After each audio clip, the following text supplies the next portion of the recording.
ออกกันเบิ่งทางนอกเป็นยังไง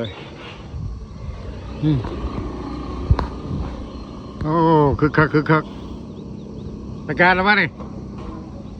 7:30นี่ร้านเคยว่าจะไปการไปทางไหนไปทางไหนการ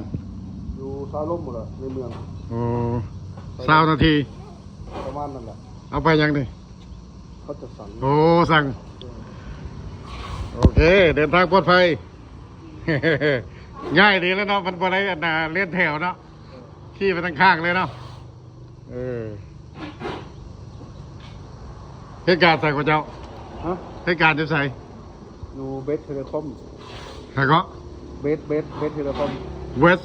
เบสเทเลคอมเราไอเอียงเบอร์ลูกค้าเบอร์นักแปด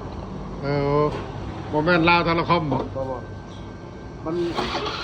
เป็นลูกค้าเทเลคอมเหมือนกันแต่ว่ามันเป็นเบอร์นักแปดแต่ว่าทำพอดีบริษัทต่าง